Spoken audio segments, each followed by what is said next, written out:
Jenn, and welcome to the show. This is episode number 45 of Pop Culturally Deprived, and today we're going to be talking about Star Trek II, The Wrath of Khan, on your Damn It, Jim podcast.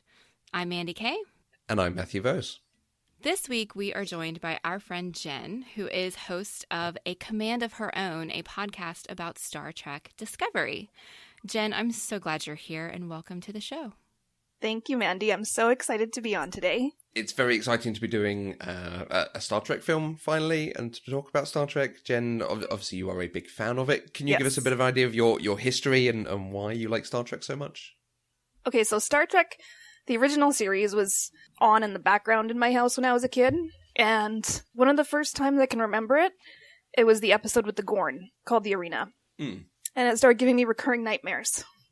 Oh, no. So there was a... Oh, no. I was about 5, so I was very little. And so I stopped watching it, I started avoiding it for a while. And then years later, when my sister and I were kind of part babysitters at a New Year's Eve party, an episode of Star Trek The Next Generation came on late at night, and we both fell instantly in love. And then we realized it was Star Trek. So we just started watching Star Trek The Next Generation. And when Deep Space Nine came on when I was a little older, that's when I really got it, because that's my show. And that's the one I'm the biggest fan of. And then, my dad was a fan, so when Star Trek conventions used to come to Vancouver, we would go do that with him. And I've always been the original series has been my least favorite. Although I love the movies. So they're my favorite movies of the Star Trek universe, but not the TV show. It's a good job, because that's one we're doing today. I've got a very similar history with it as well. I can remember family watching it, and the movies are, I think, my introduction to it. I can remember Star Trek 3 being on a cruise at some point, and my mum buying me the video of Star Trek 6. But yeah, from there, you just start watching it and watching it and watching it. And then there's, 200, 400 episodes. That's right. Mandi, how come you've never watched certainly this film? I have always thought that I hated the original Star Trek and its cast, at least watching it, not indulging in pop culture references because those are always awesome. And it came out before I was born. And we all know I don't do too well with movies that came out before I was born. I mean, just. Yeah, I mean, it was 4 or 5 months before I was born, but still, it was before I was born. So I do want to make it clear, though, that just because I've never watched the original Star Trek or its movies, that doesn't mean I haven't watched Star Trek at all. I am a big fan of The Next Generation and Voyager. Those two are my favorites, and I am actually now starting to watch Discovery. Yay! Nice. That has me very happy. I am way behind, though, but I'm getting there. Okay, we will stay tight-lipped. Yes. Things keep happening. Okay, a little bit of background information about Star Trek II. The Wrath of Khan is a 1982 science fiction film. It's based on the 1960s TV series Star Trek. It is the follow-up to 1979's Star Trek The Motion Picture, which was a relative commercial success, but a critical disaster. The over-reliance on special effects, the lack of character drama, the bland nature of the visuals, and the poor antagonist were all cited against it. For the sequel, Harve Bennett was called in as executive producer, and Gene Roddenberry, Star Trek's creator, was given the ceremonial position of executive consultant. Bennett told the Paramount executives he could make 5 better movies for the same budget as the motion picture. Watching the original series, Bennett was most taken by the episode Space Seed, featuring the Enterprise discovering Khan and his crew in suspended animation. He knew that a strong villain was important to making a good movie, and started basing his scripts with Khan as the antagonist. Leonard Nimoy had not enjoyed his time on the motion picture, so to entice him back they offered him a good death scene, which was originally at the very start of the movie, a la Psycho. However, they started moving it further back into the film as further drafts were produced, and eventually it became a major emotive point in the film's finale. The Wrath of Khan is generally considered one of, if not the best film in the Star Trek film franchise. It was a critical and commercial success, with another 4 films based on the original series crew to follow. There were 4 more films after this one? With this crew. There's now 13 in the franchise. I think, basically only James Bond has got more films for a major, major franchise. Oh, and the MCU now. Yeah, I just didn't realize there were so many, Kirk films. Interesting. So, Mandi, can you tell us briefly what this film is about? Absolutely. In this movie, Captain Kirk is confronted by an old nemesis and must stop him from turning a life-generating device into the ultimate weapon. That's fairly accurate, right? Yeah. You don't sound convinced. How would you put it? I think we'll get into Genesis. Genesis is very much the MacGuffin of the film. Yes. Yeah. So, Matthew, how did you watch this movie? I have the original series movies DVD box set, so I have it within that set, having previously had it on its own DVD and its own video and different formats. Basically, if they keep consolidating the box sets down to smaller and smaller sets, I'll buy them. So, Jen, how did you watch it? I watched the director's widescreen edition DVD. I have all of the original series movies in that edition format. That is very cool and not surprising at all to me. Nope. And now I get to be the odd man out because clearly I do not own this movie on DVD or any sort of movie device. So I had to watch it on Hulu, which I was very, very excited to find it on Hulu. Great. So, Mandi, you and I had a quick conversation about the history of Star Trek and certainly a bit about the first film and where this film comes from. So I'm going to insert that here. Talk to me about Star Trek. Okay, so to give you some background, Star Trek is an ensemble show about the main crew members of the Starship Enterprise. It focuses on the core three, the triumvirate of Captain Kirk, Mr. Spock, and Dr. McCoy. They explore, they solve crises, they overcome dangers, and are all the best of friends with no interpersonal conflict on the crew. Because Gene Roddenberry thought by this time we would not have interpersonal conflict with the people we work with. Okay. I don't think that's true. No. Now, I think you've seen Star Trek. You have some idea about it anyway, don't you? Yes, I've seen a few episodes of the original series, but I'm more familiar with later iterations of the show. Okay. So we're going to be diving straight into Star Trek 2. So in the first movie, Star Trek The Motion Picture, which is the worst subtitle ever, Captain Kirk has been promoted. He is now Rear Admiral and Chief of Starfleet Operations. Spock has gone off on a Vulcan retreat to purge all emotion, and McCoy has resigned his commission and been returned to Earth. Oh. Yeah. The Enterprise is being refitted, so it will now be a lot prettier in the movies. And at the recommendation of Rear Admiral Kirk, it is now under the command of Captain Willard Decker. Okay. So there, in the first movie, there is a major threat to Earth, a giant cloud of stuff. It's heading for Earth, and the Enterprise is one of the few ships that can get to it in time. So Kirk rushes the Enterprise back into service, despite the refit. He takes command, which angers Decker, and he gets the team back together. There is a transporter accident, so the new Vulcan science officer dies, so he manages to get Spock on board through reasons. And he gets McCoy back into service by basically forcing him to. They then have a whole adventure, there's a whole thing, and they save the day. Decker is gone at the end of this as part of the cloud thing. It's a bit strange. Part of the cloud thing? So this cloud, at the centre of this cloud is a being, which is a machine called V'Ger, which it turns out is the Voyager probe, which was sent out of the solar system with information about humanity and great works of music and so on board. And it has eventually found a planet of machine beings and has returned to Earth, consuming all on its path. And in the end, they are able to stop it. I think part of that is Decker and this other woman on board, Ilea, becoming part of V'Ger, so it can cross the mechanical, technological, biological boundary. Okay, that's interesting. Yeah. Obviously, when we record, I'll give you a bit of information about what happened with that film, why Star Trek 2 is so different from that film. But we now join them at the beginning of Star Trek 2. Kirk is still an admiral, and the Enterprise is once again under new command. Okay. Now, the second film has callbacks to earlier events and other things that have happened, but it's explained in the process of the film, so I'm not planning to go into more detail. Okay. Is there anything more you want me to go into about the crew of the Enterprise, about the stuff we've seen in the original series or that first movie? Is it just those three from the original series that we get in the movies?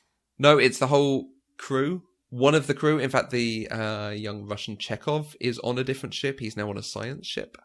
Okay. Does he come back? He is in the film, yes. Okay. I really have no idea what the Wrath of Khan is about other than Kirk yells, Khan! Literally the only thing I know. That famous GIF, yeah. So, yeah, I think that lead up is really helpful. I think knowing kind of this comes after the original series, that they've continued to go on in their lives, that, you know, people have been promoted and moved on to other things. Mm-hmm. I think that's really helpful, and I probably would have been confused about what was going on with these people jumping straight into the second movie if you hadn't told me that. Yeah, the opening of the film, the Enterprise has not got Captain Kirk or Admiral Kirk on board, so I didn't want you watching going, spending the first half hour going like, where is he? What's going on? Right. Who's this? Why are we? Yeah. Okay. All right. But some of that work is done in that first film, so. Okay. Sounds good. Good. I think I am trying to be really excited about it. Maybe that's all I should say. I'm trying to be excited about it. It's Star Trek. No, I like Star Trek. I like modern I know. Star Trek. How about that? Okay. 90s and later Star Trek. So I'm trying to go into this realizing that it's part of a franchise that I really do enjoy, and so I should probably enjoy this one too. Mm-hmm. So we'll see where I end up on that. Yes. Okay. We will look forward to talking more for everyone in a couple of minutes. Probably not even a couple of minutes. Probably like a second. Right. I'll put in a beep, and then it'll go beep. So we're back with the show, guys. Beep. So that was a really interesting conversation. I obviously gave you... I tried to limit the expectations for the film, but give you a bit of build-up so you weren't coming in surprised and questioning it for the whole thing. So what were your expectations before you watched this? Really, my only expectation was that I thought I wouldn't hate it. I mean, that's a pretty low bar, but, you know, I didn't think I would hate it. Yeah. Maybe 4 out of 10. And for some reason, I also expected there to be an abundance of damn it gems, and there was only one. So I was a little disappointed by that. The cast of Star Trek are obviously very famous, having been in this franchise for decades. What's your experience outside of this, particularly for William Shatner, Leonard Nimoy, and then our big actors in this, Kirstie Alley and Ricardo Montalban? Ricardo Montalban, no idea who he is. I don't think I've ever seen him in anything else, and I forgot to look him up. So I'm only guessing at that because he didn't look familiar to me, and I never heard that name before. He was in a show called Fantasy Island, if that means anything to you. Oh, I never watched it. Okay. Like, I've heard of it, but I never watched it. Okay. William Shatner, I know him because of Star Trek. And then later I saw his Twilight Zone episode. There's a man out there. What? Look, he's crawling on... Have seen him in various things throughout. But the most exciting thing is that I actually saw him speak at Wizard World Raleigh in 2015. And so I have lots of pictures of him sitting up on the stage and was really surprised at how funny he is in real life. Especially for like an 80-something-year-old now. It's either his biography or autobiography or something, but the blurb starts with, Bill Shatner gets the joke about Bill Shatner. And yes, I think that's true. He knows what his persona is and he just goes with it. Absolutely, he does. Yeah. Leonard Nimoy, I literally only know him as Spock. Okay. And... interestingly enough, with Kirstie Alley, I basically know everything she's done except for Star Trek. I had no idea she was in this, and it completely shocked me when I saw her on the screen. This is the introducing Kirstie Alley. Yeah, I went and looked her up, and I was like, was this the first thing that she ever did? And it was actually the second thing on her filmography. She did something in like 1978, and then this was the very next thing. And it completely like blew my mind. Like, holy shit, is that Kirstie Alley as a Vulcan? What? Yeah, it was weird. Possibly cast because she can do the eyebrow thing really well. Okay. Okay. Right. Star Trek 2, The Wrath of Khan. Did you enjoy it? Surprisingly, way more than I expected to. Okay. Okay, so you expected that you wouldn't hate it, but you did actively enjoy it. Can you give me some sort of summary? Is that an acting thing, a plot thing? I think some of it is just that I am in a place in my life now where I actively appreciate science fiction in ways that I never did before. And so I'm coming to it from the place of being a sci-fi fan, where as earlier in my life, I wasn't really there. And so I think that helped a lot. And I came to it with a different lens than I would have, say, when I was in high school or college.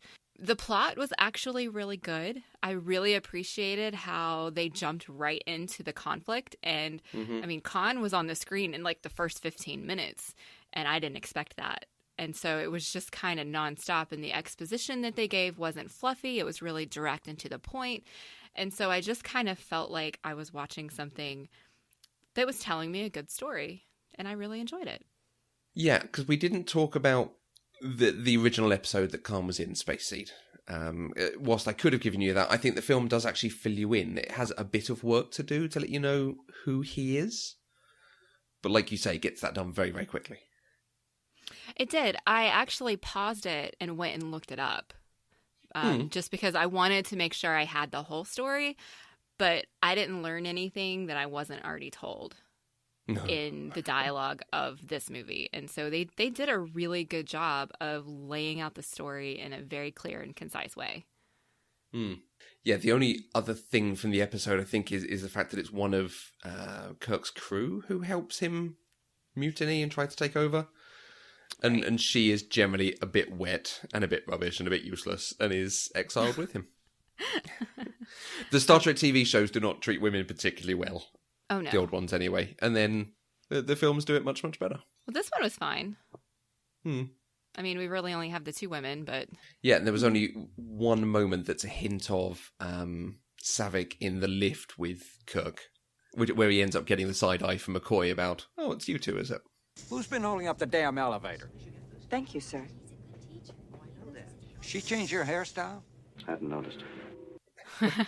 Yeah, but that was just one moment, and I think that was really more of a nod to his character from the show, because they never, it never came up again. Yeah, absolutely. The reunion with Carol Marcus that could very easily turn into something romantic. It is clearly, there is nothing there between them.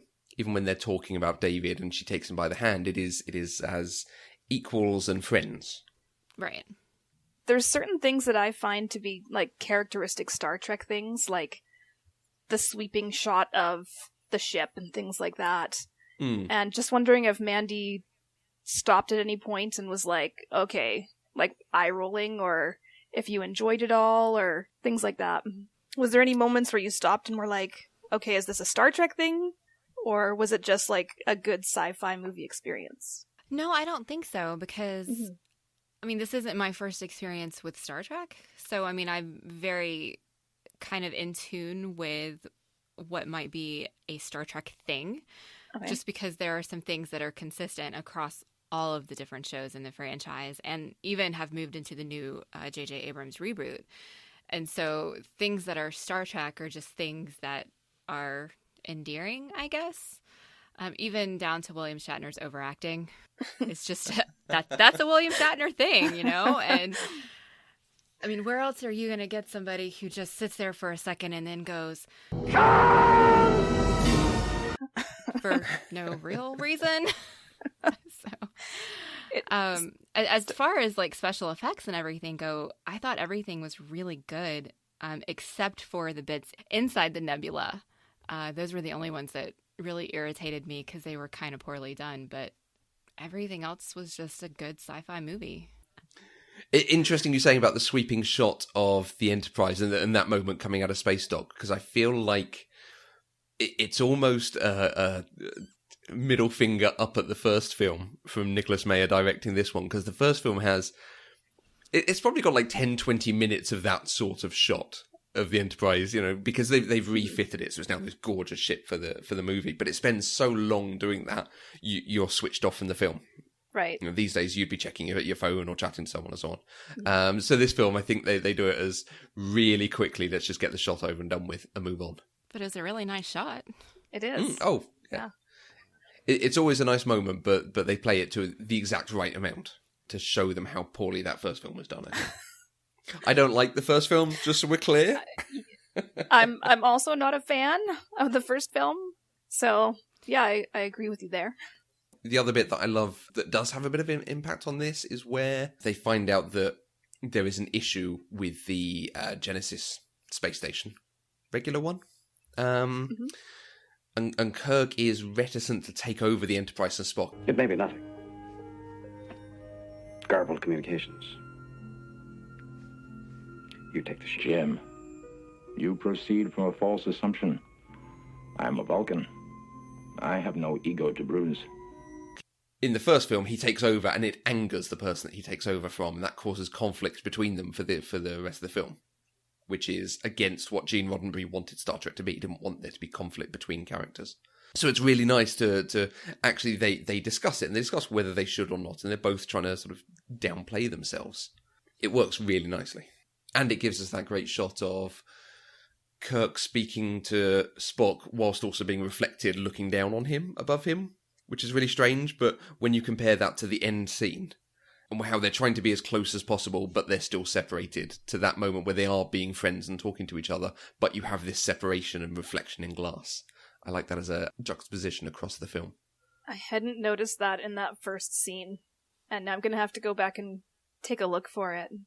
But yeah, all the scenes I thought were particularly well shot. I haven't watched this in years, so it was actually a bit of a surprise to me going back to it. I wasn't expecting to like it as much as I still did.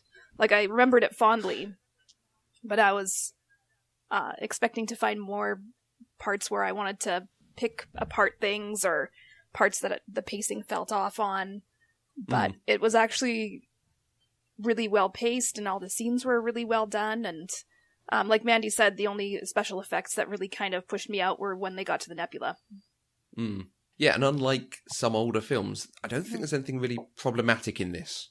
Because that is the worry about going back and watching something after, 30 years. So one of the big twists at the end is that Spock does die.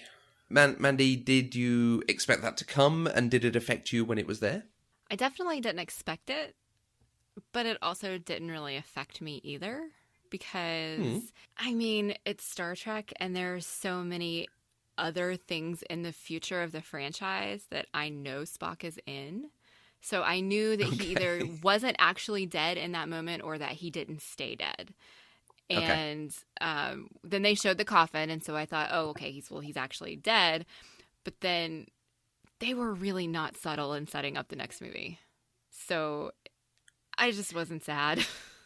Because, I knew what was going to happen next, even though I haven't seen it. Do you know what the third film was called? I have no idea what the third film was called. Okay. I read it. I know I did, because I looked up. I actually think I Googled, when did Spock die or something like that, just to make sure I wasn't crazy, because I know he's in later films. And so I kind of read through that history a little bit, but I don't remember what it's called. Okay. Is it called, like, The Rise of Spock? It's The Search for Spock. Search for Spock, okay. The Search for Spock. Yeah. I listened recently to an interview with one of the producers on the show, Robert Zalin. And it was interesting because he was sharing that the movie changed. Like, the script obviously went through rewrites and everything. But like Matthew said at the beginning, Leonard Nimoy didn't originally want to continue on the Star Trek franchise because of some of his negative experiences and wanting to branch out. So they're like, okay, well, we'll write you a death scene. And so he agreed to join in. And then as the filming and everything started and he started experiencing everything with Star Trek 2, it was so much better. And then, of course, the story leaks that Spock died. And fan reaction was so negative. So then they kept having to, like, rework the script to make it, like, less obvious and, like, move it around and try different things. And by the end of filming on Star Trek 2, Leonard Nimoy had agreed to come back and do more films. And so they left it nebulous at the end, seemingly. And it's easy for us to go back and look at it and be like, oh yeah, you can tell they're kind of setting up the movie. But one of my friends, who's older than I am, saw it in theaters, and he was such a huge Spock fan and a huge Star Trek fan, and he was just a kid. And after the movie, he, like, went into the bathroom at the movie theater and was just sobbing. He was so upset that Spock died. And, yeah, so it was, like, this huge moment for him. So it was, I guess, much more of a big dramatic event back when it originally played. But now we all just, it's easy to be like, yeah, we know. Yeah, I think if I hadn't known, like if this had somehow managed to be something that I had stayed completely spoiler free from, I would have been really upset. I mean, because I did get a little bit teary eyed, even though I knew that he wasn't going to stay dead, just because of the emotion and the investment in the character, I think. But it's easy not to be super sad when you know, when you already know that this isn't really the end. I think if I was watching this for the first time in 1982, I probably would have been pretty distraught. It is one of the emotional moments in a film that I have cried at in the past. Yeah. And not the first time I saw it, probably like the dozenth time I saw it, but it is still affecting when you're really in the moment. And like you say, it's because it is portrayed so well. Mm-hmm. Yeah, it still gets me like teary-eyed. And even though I know Spock lives, the scene where he and Kirk are there and having that moment, it still gets me upset. I think being directly followed by the funeral as well. Yeah, where there's bagpipe music and... Yeah. I will say, though, that the song Amazing Grace being in Star Trek really kind of threw me off. Okay. How come? There was that whole debate this year about whether or not you were allowed to say the word God on Star Trek and things like that. And then you kind of think about it, and there's really never been that much in the way of religion on Star Trek. And so just to have Amazing Grace be so prominently played just seemed out of place. Although simultaneously fitting because it was Spock's funeral and he was such a large part of the show. I don't know, maybe it's just me. Mm-hmm. After you said it, you're right. There's supposed to be this like time after religion for Star Trek. And so to have what's really a hymn played at a funeral does seem a little out of place. But I don't know that they were thinking too hard about that when they were actually making the movie. Right, because I mean, if any song is going to induce tears in a funeral scene, it's going to be Amazing Grace played on bagpipes. Because that is just beautiful and heart-wrenching. Mm-hmm. Mm-hmm. It's funny, I do utterly associate it with funerals because we sang it at my nan's cremation. Now, she was Scottish, it wasn't on bagpipes, but it is exactly this is the moment this song is always used for me, so I think that's possibly why it adds to some of the affectingness. Amount it affects me. There's lots of different stories about that point on setting up the next movie. I think I've heard Bill Shatner say, oh yeah, he just decided to do it in the moment, the remember thing. No, he didn't. I don't think there was so much improv and ad-libbing on Star Trek, Bill. Thanks. Right. Yeah, I think Bill sometimes likes to tell the story in a good dramatic fashion. Yeah, if he has an audience. Yeah. So Khan himself, Ricardo Montalban, he was very good as Khan in the original, and I think that's one of the things that spoke out. But then he played this character, Mr. Rourke, on Fantasy Island, that was a fundamentally very different character, as I understand it, having not seen it. But I think he is pretty incredible in this. Did he come across as a good villain? Did you like him? Did you root for him at all? I almost never root for the villain, so no. Okay. In fact, I'm trying to think of an instance where I have rooted for the villain, and other than Dr. Horrible, I'm not sure that I ever have. What did you make of him, though? Oh, that's a good question. Exceedingly arrogant and kind of illogical. It never makes sense to me when these stories about revenge, they always come from a place where the bad guy has done something really, really bad. And so he deserves to be banished or punished or whatever happens. And then you get this whole other story where he has to get revenge and do something really bad again just because he was caught. And I don't know. I don't like that. Like, it doesn't make sense to me. Okay. Especially when you're supposed to be as genetically superior and smart as Khan is. I don't know. They didn't really expand on that aspect of it in this movie, on the whole, genetically modified thing. That was something I read in the Wikipedia article about Space Seed. Okay, from a story perspective, one of the reasons he wants revenge is that SETI Alpha 6 exploded 6 months after we were left here. The shock shifted the orbit of this planet, and everything was laid waste. Admiral Kirk never bothered to check on our progress. It was only the fact of my genetically engineered intellect that allowed us to survive. Do you get that he's angry because of that? Do you think Kirk should have checked in on him? Do we put some blame on Starfleet for not, following up? I don't know. Honestly, when he said that, my first instinct was, wow, he banished some people to a planet and then never made sure they were okay again. But at the same time, the universe is freaking huge. Is it really feasible to expect him to check back in when he put them on a perfectly habitable planet and what happened was just a freak accident? I wouldn't necessarily blame Kirk myself, but I do sort of think that, he would have reported everything to Starfleet. And if Starfleet has knowledge of these genetically advanced people who have tried to wrest control of things in the past, I would think that they'd at least have, a beacon by the planet to monitor things and maybe to tell other wayward travelers that this is not a good place to land. Yeah. That was... This dude will kill you. Just a thought. Yeah. But then we wouldn't have had the Wrath of Khan, so... Yeah. Very quickly, he shows off just how malevolent he is with the SETI eels. Allow me to introduce you to SETI Alpha 5's only remaining indigenous life form. Any reaction to bugs crawling in people's ears, Mandy? No. No. Did I say no? Yeah, growing a bit larger and then crawling back out again. Oh, no. I think that is universally irksome.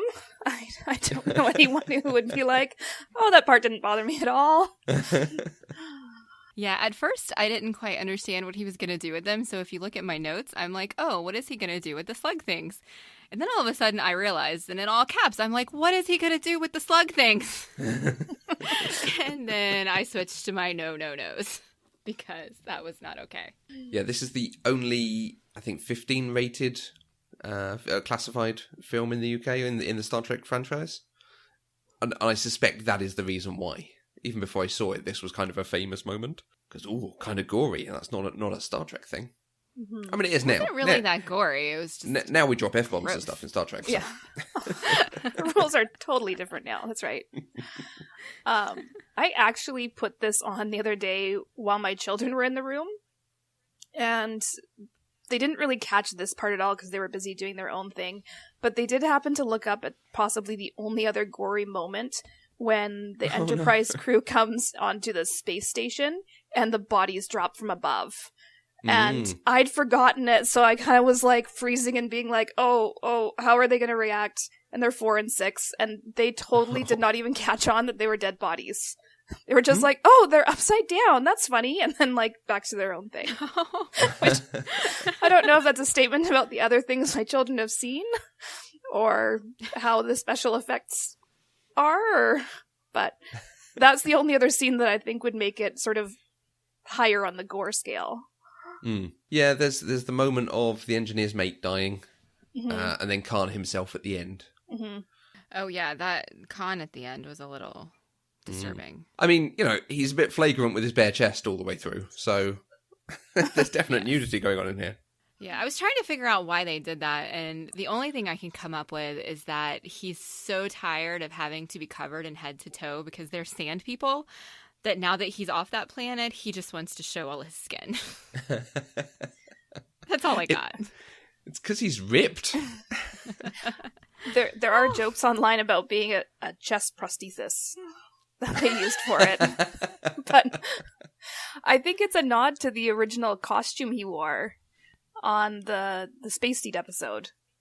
I think. Okay. But I did not rewatch that episode for this podcast, so it's been a long time since I've actually seen it. Okay. So yeah, that was the nod to the 1960s fashion. We had a couple of people on Twitter who mentioned the SETI eels, Both Rachel and Josie, never turn your back on an earwig. And that the earwigs are their first memory when they think about the film. This was a great story from Matt Not Sailing Alone, that they went to a double feature drive-in movie. And the first one was E.T., and then she was supposed to sleep for the second film, which was this, but she stayed up and then got terrified of earwigs. And we had a lovely follow-up from at Six-Legged Knits, the entomologist, who says, it's not an earwig, and real earwigs are very unlikely to do this thing. They were apparently more inspired by slugs than earwigs. It's just slimy, icky things. Covered in raspberry jam. I do have 2 follow-up things about these slug things, though. Mm-hmm. First, why did they not do anything to get them out of their heads once they had Chekhov and Captain Terrell back with them? They knew that they had been under control with these ear things, and then they just kind of let them be part of everything. Why did they not try to get them out of their heads? My take on it is that it seems like Kirk and Spock kind of were aware of it and were going to use it against them. Like, they kind of figured, okay, well, they're under their control. Now we can control some of the intel that's getting back to Khan. Not the best explanation, since, this is something that could injure a crew member. But it could also just have been that, their ship's been fired upon and they don't have the medical resources to tackle this right now either. I can buy that. Yeah, it does end up killing one of the Genesis scientists. Mm-hmm. Which I always feel really sorry for that guy. Like, David has a go at Terrell, Saavik shoves him out of the way, and then scientist dude is shot. Mm-hmm. Yeah, I had to harsh. rewind that to figure out who died. Because I was like, wait, who just died? Yeah. Whilst he's not in a red shirt, he is totally a red shirt. Yes. Yeah. So my other thing is, what was it that made the slug thing crawl out of his ear? Because the way Khan described it was that they would just keep growing bigger and bigger and driving people mad and, like, eating them from the inside out. So why did it just come out on its own? Was that just a hand-wavy plot device thing? I think we're supposed to believe that they only stay there when they're in control of their hosts. And that because Chekhov wouldn't shoot, he was then reasserting himself. And the thing was like, oh, off to find a new host to infest. But I can see where you'd be confused, because that is not at all overtly explained, or this is just me. I try and always fill in headcanon. Yeah, I like that. That's good. Yeah, I like that too.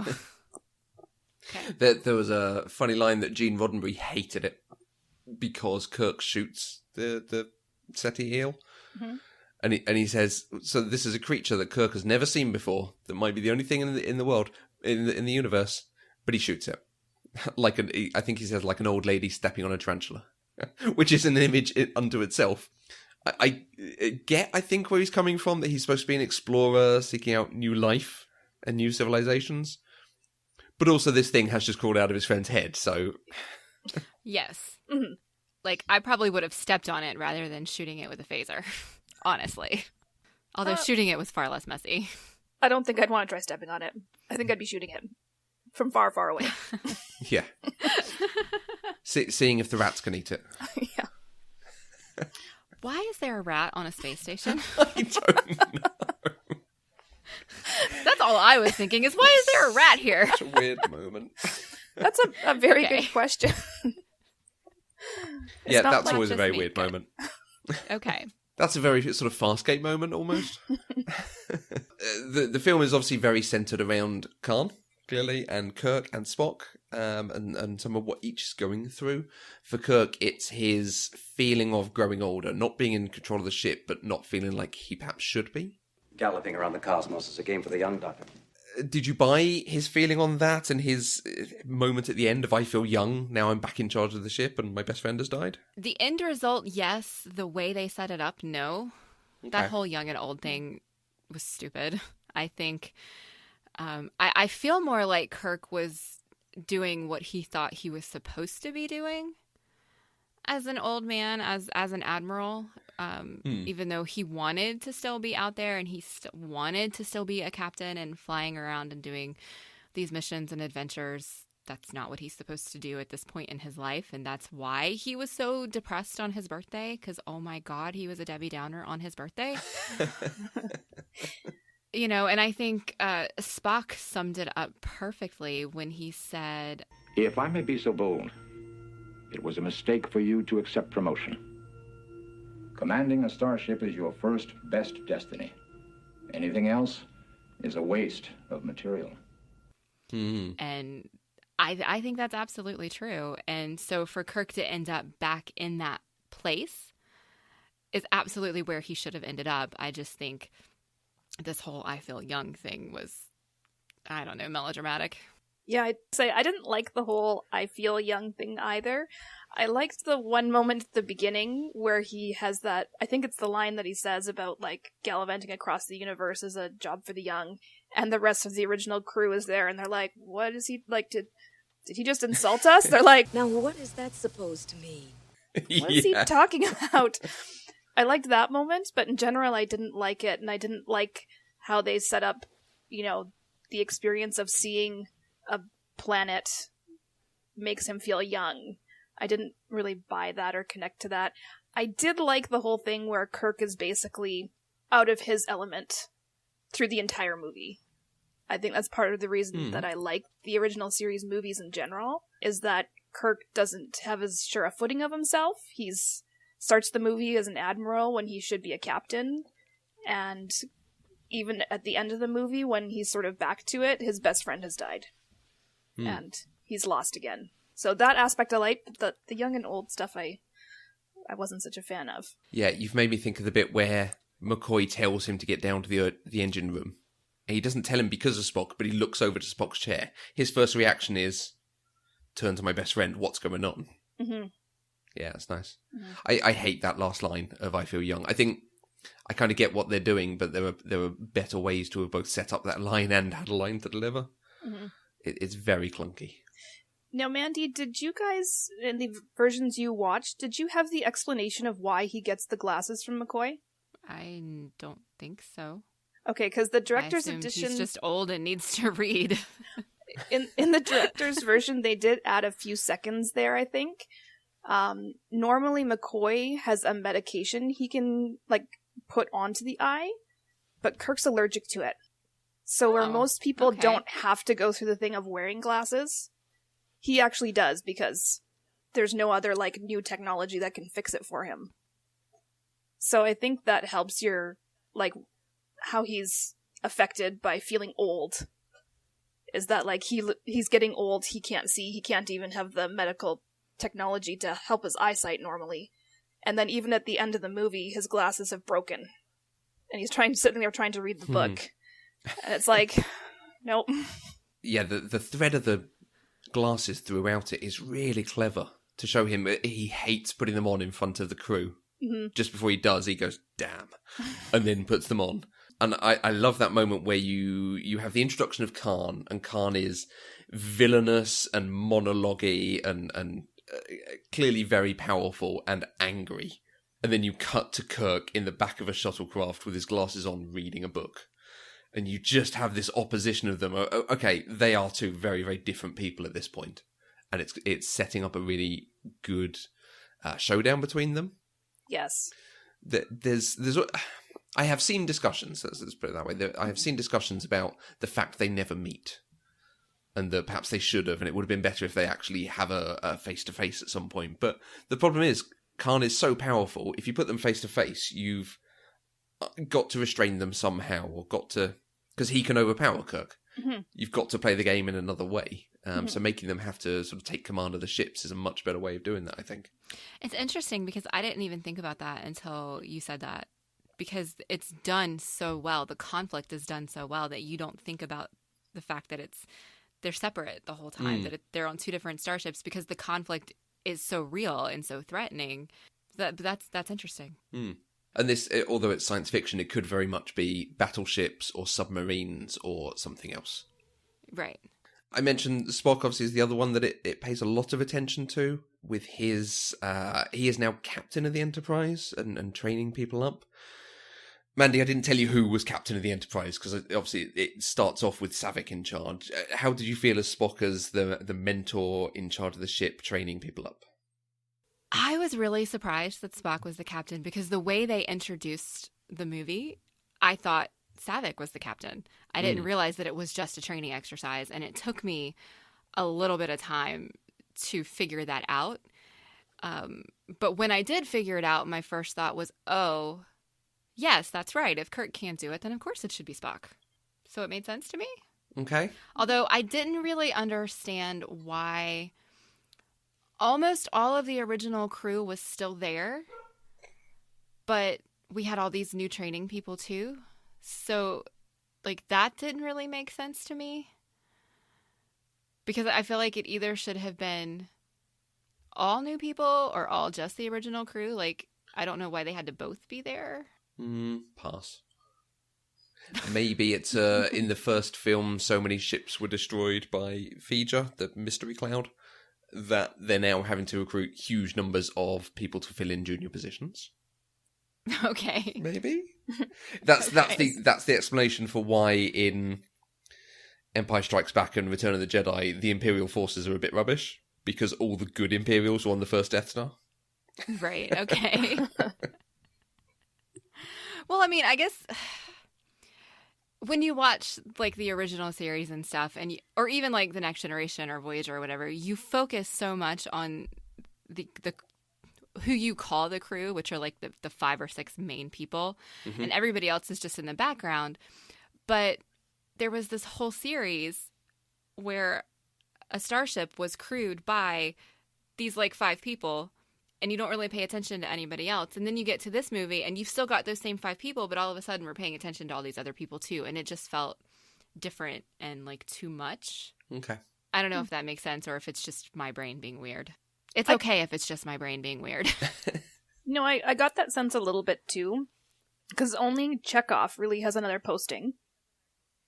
That's right. It. And then even Sulu is like sitting in with the trainees and in the simulation room, and McCoy is there as well. And I'm not sure, perhaps they were there as well to assess the other people who were cadets. Like they were there to make their own observations afterwards and give feedback.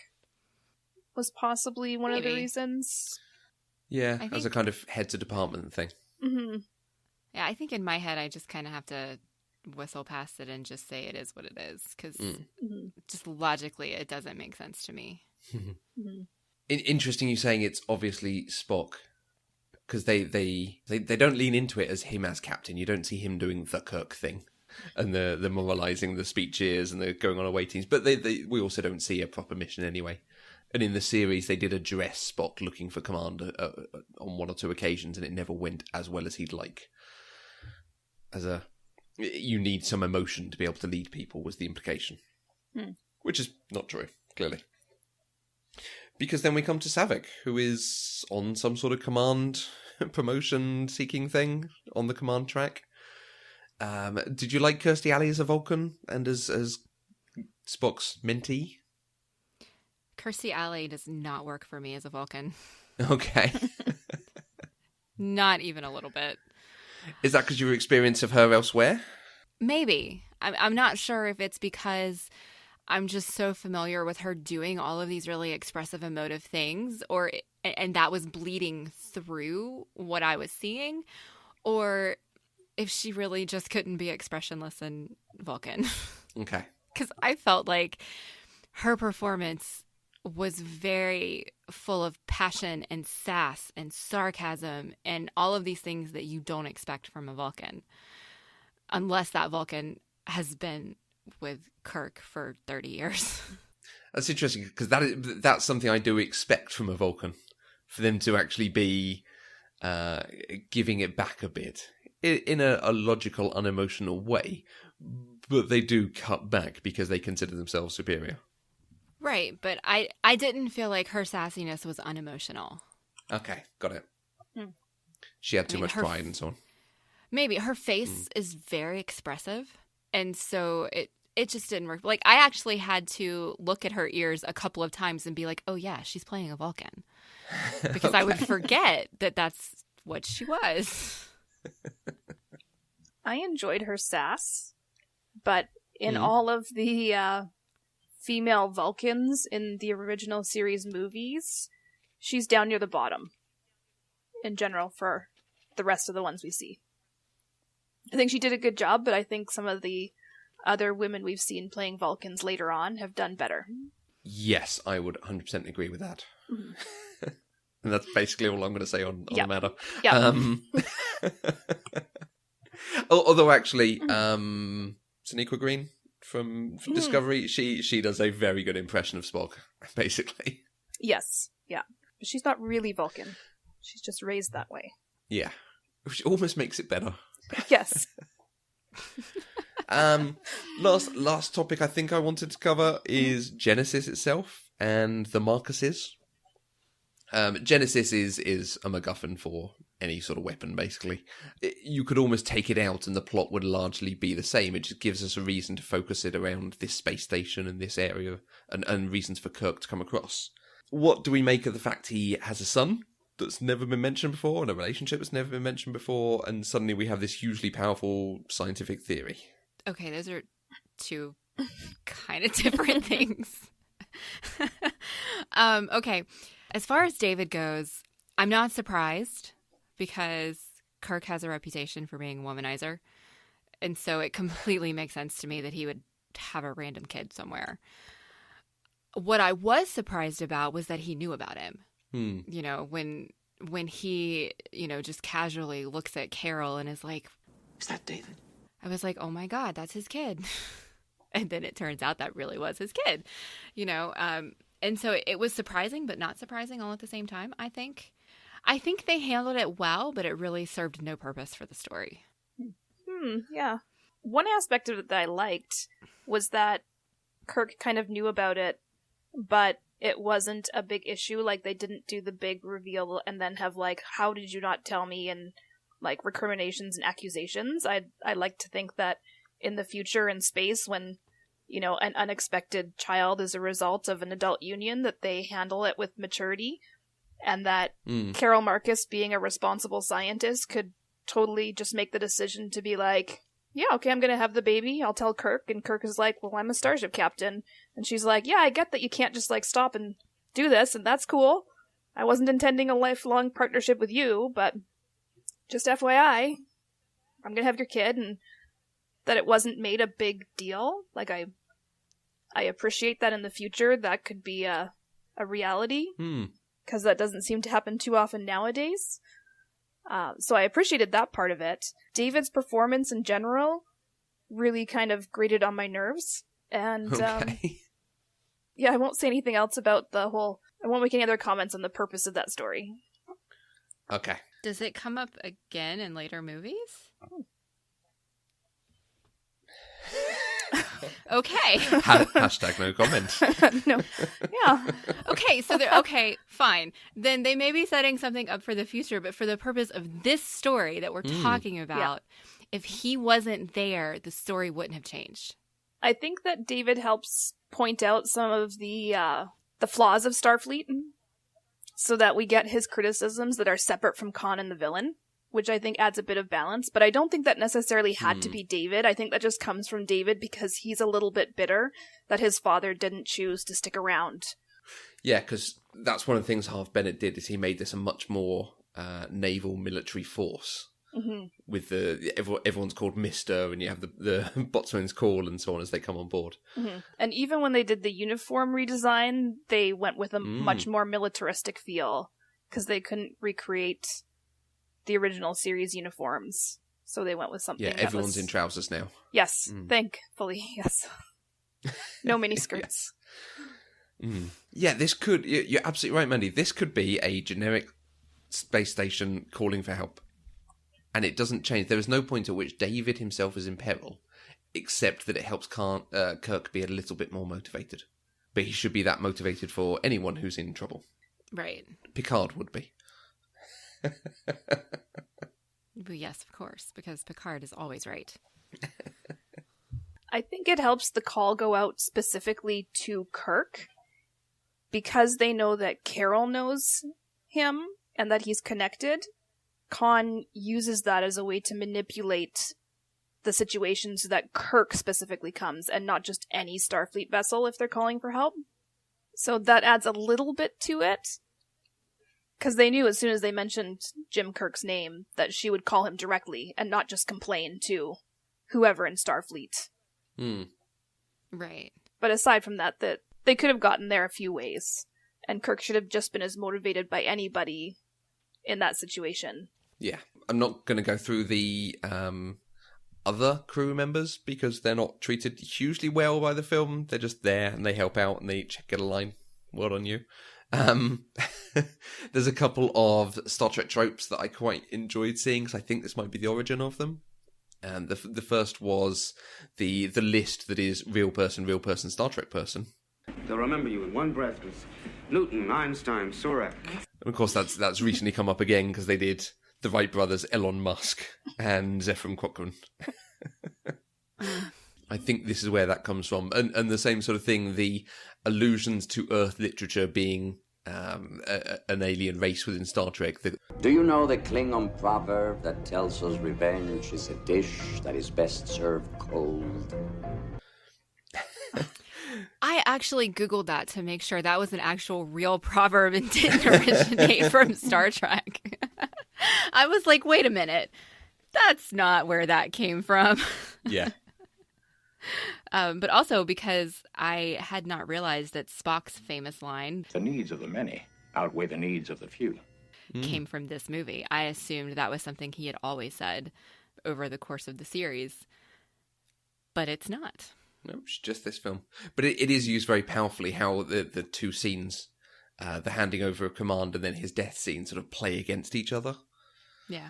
Yeah, I always like that. I would like to hear from Mandi about your favourite moments and elements of this film. I had two that are things that we haven't talked about. In Savik's test of the...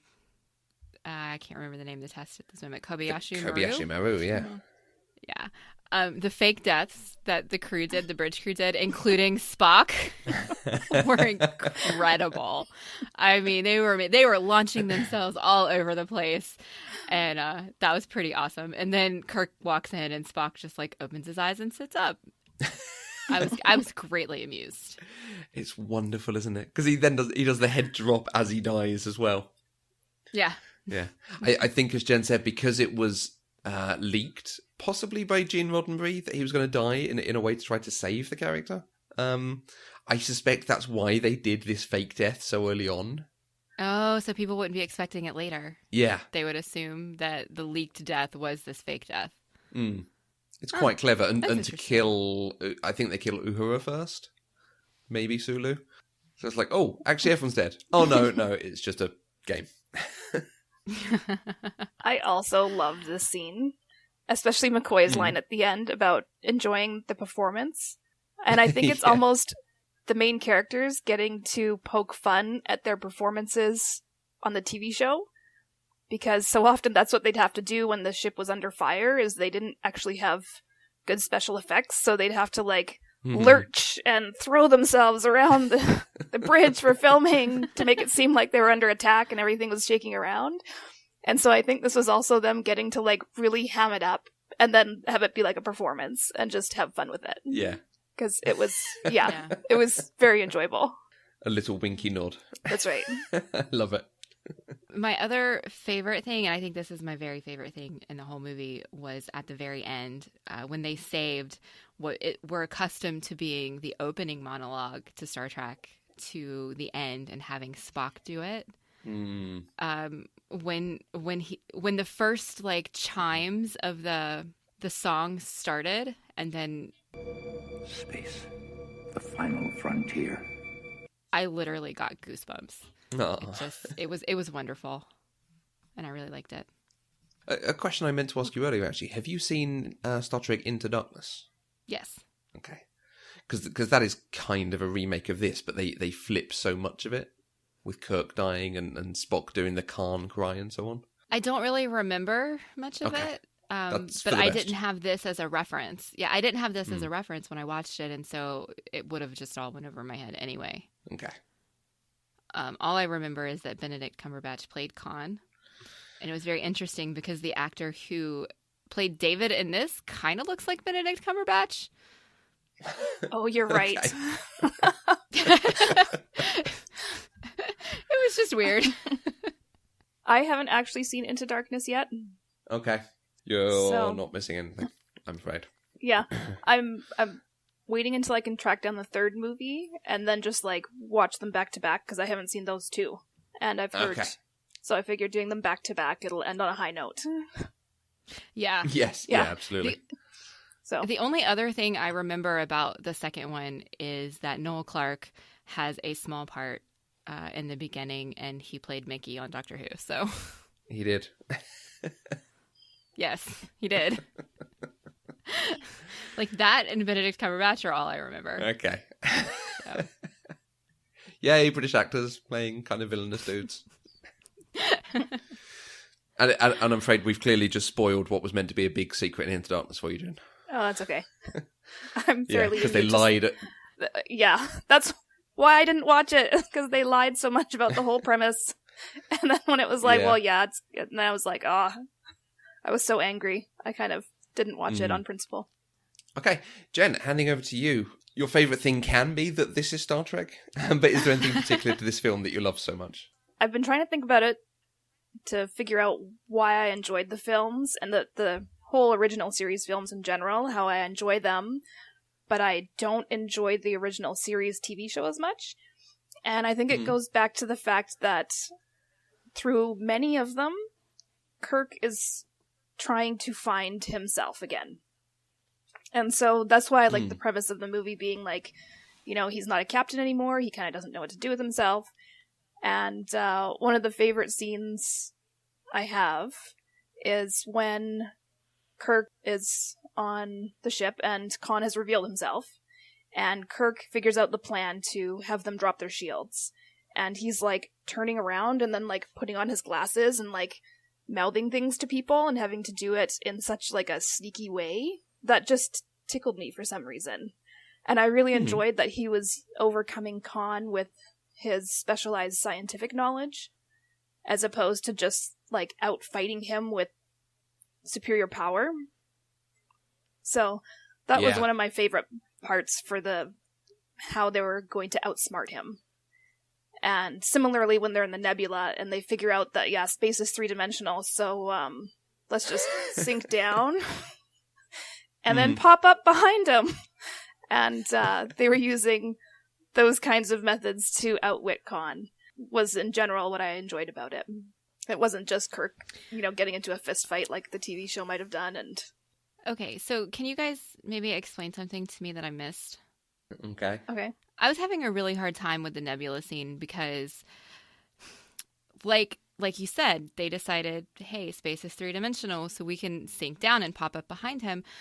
But how did they know where behind him was when their sensors didn't work and they couldn't see? They didn't. It was just like hope and luck, and okay, we sort of have seen them at this point, and we kind of know their bearing from their firing pattern, and we're just gonna try this and hope that it works. Okay. I got really frustrated because I couldn't figure it out. I was like, this doesn't make any sense. All of his guesses are right, and like statistically, that's not possible. And it just frustrated me, even though it was really, really cool how every time they did it, like the music swelled and it was this really great, like battle winning thing. And it made me feel really good. Like, yeah, Kirk's going to get him and he's outsmarted him. But then I'm like, wait, that doesn't make sense. So, okay. It was just luck. Because reasons. Yes. Okay. Because Kirk. Okay. Yeah. I think I have a couple of bits that I particularly love. And Kirk is central to this, so he's in both of them. I love the humour of the film in general, but particularly between Kirk and McCoy. Almost anything they say to each other, they are ribbing each other or having a joke. When they're trying to have the really serious discussion where Bones turns up and gives him the glasses. He's just had the Romulan ale. And he says, "Oh, what is it? Klingon aphrodisiacs?" And then McCoy does try to give him some really sensible advice, and he clearly doesn't like the advice, so he says, "Don't mince words, Bones. What do you really think?" Felt really bad for McCoy in this movie. Just because he's trying so hard to cheer up his friend, to figure out what's wrong, and then he's completely overshadowed because Spock dies. Yeah. And it's all about Kirk's grief and Spock, and that's the thing. And I'm just like, you've got a really good friend right there with McCoy. Yeah, given the three of them are the central three to the series and the films, he doesn't have a huge amount to generally do in this film. There's no particular medical things he can help out with so much. I also love it when they're on almost the inversion of all this humor, when they're on the elevator and Kirk hears that Carol Marcus is calling. McCoy has a line along the lines of, "Never rains, but it pours." And Kirk just shoots him a look. As a physician, you of all people should appreciate the dangers of reopening old wounds. Mm-hmm. And McCoy, you're almost set up to have this sort of call and response of, banter back and forth. He just, open hands and just says, "Sorry." You know this is actually a bit deeper. He's pushed it a bit further than he should have done. Yeah. I quite like they actually have a bit of a mature relationship. It's not all jokey, winky, nice, fun stuff. Yeah, and I get the sense at that point that McCoy might be a bit frustrated with him and is maybe trying to push him to face things a bit instead of just giving him a pass. Yeah. Like, you're kind of in this mood. We've been trying, and I'm kind of gonna, sorry, but maybe facing old wounds is what Kirk needs. Which, again, strikes me as one of the reasons McCoy is a really good friend to Kirk. And the movie doesn't really pay attention to that too much because of Spock's relationship with Kirk. And if this was going to be the last film or Star Trek for Spock, you have a classic McCoy-Spock showdown in the middle there over Genesis. Yes. Oh, I also really loved that scene, actually. That they really got into the debate of science and ethics, and it was McCoy pointing out right away that this Genesis project was a bad idea. And who does have the right judgment to use it. And there was Spock admiring it just for its logic and its pure science. I'd actually forgotten. Shades of Jurassic Park in there. Yeah. Yes, definitely shades of Jurassic Park in there. I also love William Shatner's acting throughout this. Mandi, you said about how he overacts quite a lot. But there are some great moments in here when he drinks the Romulan ale and he has to try and swallow it down, because this really is something that's going to knock your head off. And there's a similar moment where he and Spock are talking, and Spock says, "Where are you off to now?" "The Enterprise. I must check in before your inspection. And you?" "Where are you going?" And it gives this sort of half, very sad look of home. Because it should be, I'm going home, I've actually got a break. But his home is the Enterprise. But that's not what he means in this moment. Yeah. And you feel all that just from that one word that he delivers. And the look that he shoots McCoy later on in the elevator about the reopening old wounds. It's terrific. Okay. Well, is there anything else that we need to discuss about Star Trek 2? I think we've covered my points on this movie. There is a Star Trek 3, believe it or not. We have another 10, 11 movies in this series, potentially. Yep. How are you feeling? Do you want to keep going with them at some point? Yeah. I mean, I did really enjoy this one. I enjoyed it enough that it kind of makes me want to go back and watch this show, which I've never wanted to do before. I'm not saying I'm going to, because, who has time? Yeah. But I enjoyed it a lot. So I would definitely be on board with going forward, and maybe even going back to watch the first movie, even though you guys both hate it. But maybe I don't need to. I would say if you enjoyed the experience of these actors doing this kind of thing, that you're going to see it again in the movies. And the TV show doesn't quite have the same dynamic. The movies are so separated from the TV show that they kind of have a wink nod feel to the acting of the actors.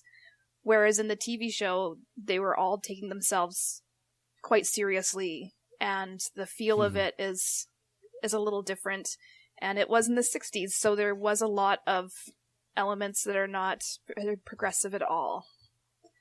I mean, it is Okay. progressive in terms of certain things, like having Uhura and Chekhov and Sulu, but in other ways, it's a little hard to swallow at times. Okay. Yeah. So there's certain episodes you might want to go see just so you could say you've seen them. Like you might go back and watch Space Seed, just so you can see young Khan and how that played out and see how everything started. But I wouldn't recommend going back and watching every episode of the original series. But definitely the movies. Okay. Okay. Yeah. This one and then 3 and 4, they're discrete movies, but they do form something of a trilogy. So they're quite good. Jen, what are your thoughts about watching Star Trek 5? I would say it's optional as well. Okay. It's not one, like I've seen it, but it's not one I ever feel like going back to rewatch, except for a couple of key scenes that I that particularly I enjoy. Okay. But I wouldn't say it's necessary to see them as a whole. But definitely 3, 4, and 6, I'd say are worth watching. Okay. Yeah. You guys are killing me here. Well, like Matthew said, 3 and 4 sort of loosely form a trilogy. I actually started off watching Star Trek 4, and the fact that it comes after 2 and 3, like, it made more sense after I'd gone back and watched Star Trek 2 and Star Trek 3. I was kind of like, oh, this kind of fills in some pieces of the puzzle for the plot of Star Trek 4. But it wasn't necessary. And then Star Trek 6, I just think, is one of the best original series and Star Trek films in general. Okay. Yeah, Star Trek 6 is absolutely my favourite. It's a phenomenal movie. Jen, is there any other recommendation, Star Trek or non-Star Trek related, that you think Mandi might not have seen? Well, she didn't mention Star Trek Deep Space Nine in that things she has seen. And I always like to recommend people watch that since it's my favorite. But it is like 7 seasons of Star Trek, and there's quite a lot there, so I understand if you wouldn't want to tackle that whole thing. Like I said, Star Trek 6, I would recommend. And then for other recommendations, this was one of the really hard parts as I was thinking about recording this episode, because I'm also slightly pop culturally deprived. And so, like, I kept looking at my DVD collection, and either was like, oh, well, they did an episode on that, and they've done an episode on that, or there were things that were so obscure that I don't think they would potentially be easy to find or have a lot of traction. But one film that I loved from my childhood that I will mention, and I don't know if Mandy's seen it or not, would be The Last Unicorn. I don't think I've seen that. Okay, so I would recommend seeing that. It's based on a book, and there's quite a bit of good pop culture bits from the 80s. It can be slow at times, like it doesn't quite have the same pacing as modern animation, but there's some beautiful things there, and the story is really good, and it's one of my nostalgic childhood films. So, I would add that to your list. Have you seen that one, Matthew? I don't think so. I feel like I'm confusing it for a Tom Cruise film or something. I don't know. Well, it's animation, so I don't think Tom Cruise probably does not any of then. the voices. We will pop it on the list, I think. Okay. We also had a couple of great comments on Twitter about this episode when I called out for some feedback. Carrie at We Do Words said it had been a very long time since seeing this and the other original series movies, but remembering being surprised at liking them because the original series is basically nails on a chalkboard. Guessing the movies are updated enough for the times and the tastes. That seems to be the general consensus. I wonder if it's because they have 2 hours, they can't deal with some of the sort of minor characters or lesser crew members. So they don't have time to be racist or sexist at them. Whereas, 30 episodes a season as that original series was, a lot of time to do some difficult things. At the Becca Ella said that she's watched Star Trek since she was little and loves them all. Uhura taught her that it's okay to be smart and sexy at the same time. About Khan specifically, she remembers being terrified of him as a small child. It was on cable sometimes, and one of the movies they watched a lot. He always felt villainous. The whole movie was sweeping and epic, and already knew the heroes wanted them to win. Yeah, we've not hugely addressed that this is one of the first times a TV series was turned into movies. Oh, was it? I think so. Certainly on this scale, not just like the Brady Bunch movie or Right. I don't know if there was a Brady Bunch movie for the original series. Certainly they tried to reboot it, but yeah, the films come with a lot of baggage already. Yeah. It worked. Yeah. And at Josh Ruckus wanted to talk about the awesomeness that is Ricardo Montalban, that he balances camp and making the seething, single-minded revenge believable. He really did. Apparently. He's very, very good. He was a very professional actor as well on set. That was one of the other tidbits from the interview, was that they filmed one of his scenes early on, his reveal scene on the desert with the crew. And apparently they got like the whole thing in one take. And that after that, all of the other regular cast members apparently started taking everything a little more seriously. And like, because he just portrayed himself as such a consummate professional on set, they sort of started like sharpening up their own game when he started filming with them, which I thought was interesting. Yeah, I can believe that. Yeah. He was very experienced and takes it very seriously. Yes. He's good. Yeah. There's a famous possible incorrect thing here that he sees Chekhov and he says, "Oh, Mr. Chekhov, I never forget a face." But actually Chekhov wasn't in the first season, so was not on the Enterprise in inverted commas, but it's explained in World that Chekhov was, but he was on the night shift, or he was a, junior cadet or something. Right. But the production reason is that Walter Koenig, who plays Chekhov, had actually done some writing for the animated series, so they asked him to do a run through the script to spot inconsistencies. And he spotted this, and he knew that they would change it or take his part away or something if he pointed it out, so he didn't. And I like that fantastic. Reason. Yeah. Yeah. I love Star Trek. There's just so many stories both in the world and about it. It's fantastic. Yes. All right. Well, if you'd like to have your thoughts featured in this segment, you can use the hashtag PCDeprived on Twitter. You can find us on Twitter, Facebook, and Instagram at Eloquent Gushing.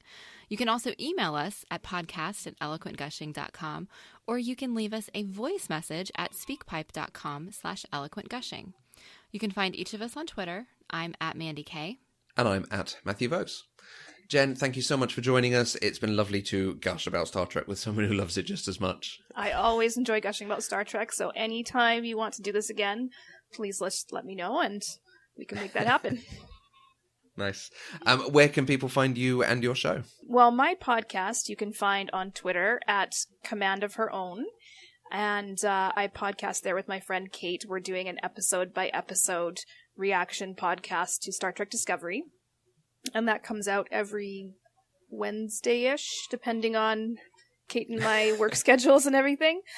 And me personally, I'm on Twitter, and you can find me at Generosity, and that's spelled JENNEROSITY.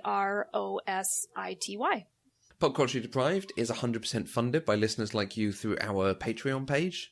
Any amount you can give, even $1 a month, gives access to exclusive content and helps to support the network and other shows.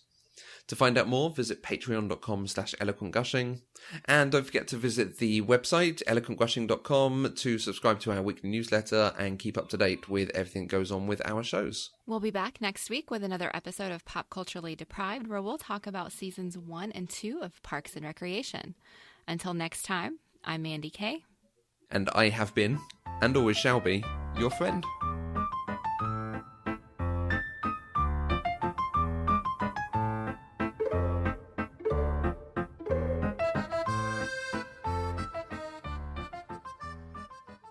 Pop Culturally Deprived is an Eloquent Gushing production. For more information, go to eloquentgushing.com or find us on Twitter at eloquentgushing.